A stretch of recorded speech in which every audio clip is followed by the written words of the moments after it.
নমস্কার বন্ধুরা, আপনাদের সবাইকে স্বাগতম জানিয়ে শুরু করব আজকের রেসিপি। ইলিশ মাছ আপনারা অনেক রকমের রান্না খেয়েছেন। সর্ষে বাটা, ইলিশের ঝোল। আমি আজকে তৈরি করব ভিন্ন ধরনের একটা রেসিপি। আশা করব আজকের এই রেসিপিটা আপনাদের ভালো লাগবে। তাহলে চলুন বেশি কথা না বলে আমি আজকে এই রেসিপিটা কিভাবে বানালাম আপনাদের সাথে শেয়ার করব।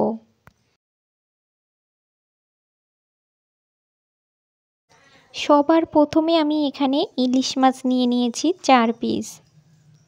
এবার আমি সবার প্রথমে দিয়ে দেব ইলিশ মাছের মধ্যে 1 চামচ লবণ আর 1 চামচ হলুদের গুঁড়ো। এবার আমরা এই লবণ আর হলুদটাকে ভালো করে মাছের সাথে মাখিয়ে নেব। ইলিশ মাছটা আমাদের মাখানো হয়ে গেলে এবার আমরা এটাকে 10 মিনিটের জন্য রেস্টে রেখে দেব। ততক্ষণে আমরা বাকি কিছু উপকরণ রেডি করে নেব। এখানে আমরা একটা বাটির মধ্যে নিয়ে নেব বড় 1 চামচের হলুদ সর্ষে। এই চামচের 2 চামচ নিয়ে নিচ্ছি কালো সর্ষে। দিয়ে দেব 4টে কাঁচা লঙ্কা এবং দিয়ে দেব হাফ চামচ মতো লবণ। এবার আমরা এর মধ্যে বেশ খানিকটা জল দিয়ে এটাকে ভালো করে পেস্ট করে নেব। তো এখানে আমি সর্ষে আর কাঁচা লঙ্কা ভালো করে বেটে নিয়েছি। এবার আমরা একটা বড় বাটির মধ্যে একটা ছাঁকনি নিয়ে ভালো করে এই সর্ষে বাটাটাকে ছেঁকে নেব। এরকমভাবে রান্না করলে রান্নাটাও ভীষণ স্মুথ হয় আর দেখতেও কিন্তু অসাধারণ লাগে। আমরা একটা চামচ দিয়ে এইভাবে চেপে চেপে সর্ষের থেকে জলটাকে বার করে নেব। এই যে ছিপলেটা বেরোবে সেটা আমরা ফেলে দেব। এবার আমি ওই বাটিতে করে 1 বাটি জল নিয়েছি, জলটাকেও আমরা এইভাবে ছাঁকনি দিয়ে ছেঁকে নেব। তো আমাদের এখানে সর্ষের যে মিশ্রণটা সেটা আমাদের একদম তৈরি হয়ে গেছে। এইভাবে রান্না করে খেয়ে দেখবে, তাহলে দেখবে কোনো রকম সমস্যা হবে না। এবার আমরা গ্যাসের চুলায় প্যান বসিয়ে দিয়েছি, তাতে দিয়ে দেব সর্ষের তেল। তেল আমাদের গরম হয়ে গেলে পরে এবার আমরা মাছগুলোকে ভেজে নেব।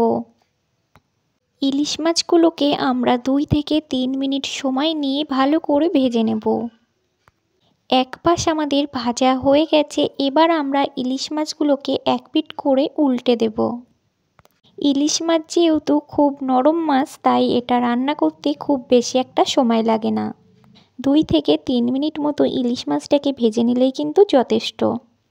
তো আমাদের এখানে ইলিশ মাছগুলোকে ভাজা হয়ে গেছে, এবার আমরা ইলিশ মাছগুলোকে তেল থেকে তুলে নেব। এবার আমরা এই তেলের মধ্যেই দিয়ে দেব সামান্য একটু কালো জিরে, আর তার সাথে দিয়ে দেব 3টে চিড়ে নেওয়া কাঁচা লঙ্কা। এই কাঁচা লঙ্কাগুলোকে আমরা একটু তেলের মধ্যে নেড়ে চেড়ে ভেজে নেব। এবার আমরা এর মধ্যে দিয়ে দেব সামান্য একটু কাশ্মীরি লঙ্কার গুঁড়ো। এটা আমরা কালারের জন্য দিয়েছি, আপনারা চাইলে এটাকে স্কিপও করতে পারেন। সেই ক্ষেত্রে গ্রেভির কালারটা কিন্তু সাদা হবে, দেখতে ওটাও বেশ সুন্দর হবে। এবার আমি এর মধ্যে সর্ষের যে জলের মিশ্রণটা আমি বের করেছি সেটা দিয়ে দেব। খুব ভালো করে একটু নাড়াচাড়া করে আমাদের এটা ফুটিয়ে নিতে হবে। 4 থেকে 5 মিনিটের জন্য মিডিয়াম আছে। 4-5 মিনিট মতো আমরা সর্ষেটাকে ভালো করে ফুটিয়ে নিয়েছি। আমরা যেহেতু সর্ষের মধ্যে লবণ দিয়েছি, তাই এটা আমরা বেশি জাল দিলেও তিতো হবে না। এবার আমরা এর মধ্যে দিয়ে দেব এই রান্নার মেন উপকরণ নারকেল বাটা।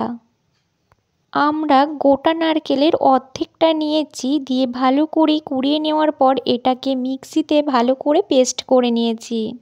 এবার আমরা এর মধ্যে দিয়ে দেব ছোট চামচের 1 চামচ চিনি। ভালো করে নারকেল বাটাকে নেড়ে চেড়ে গ্রেভির সাথে মিশিয়ে নেব। গ্রেভিটা এরকম ফুটে উঠলে এবার আমরা এর মধ্যে ইলিশ মাছগুলোকে দিয়ে দিচ্ছি। ইলিশ মাছগুলোকে দিয়ে দেওয়ার পর এটা আমরাকে ঢাকা রেখে দেব 10 মিনিটের জন্য। গ্যাসের আঁচটাকে একদম লোতে করে রেখে দিতে হবে। 10 মিনিট পর আমরা ফিরে আসছি। তো নারকেল বাটা দিয়ে ইলিশ মাছের এই প্রিপারেশনটা আমাদের একদম রেডি হয়ে গেছে। এবার আমরা গ্যাসের আঁচটাকে বন্ধ করে দেব।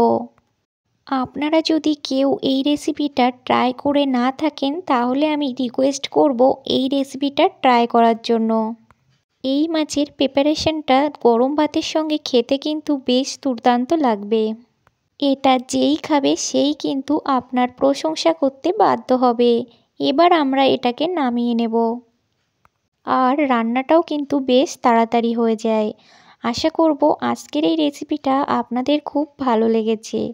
আমার এই রেসিপিটা যদি ভালো লেগে থাকে অবশ্যই লাইক, কমেন্ট, শেয়ার এবং সাবস্ক্রাইব করবেন।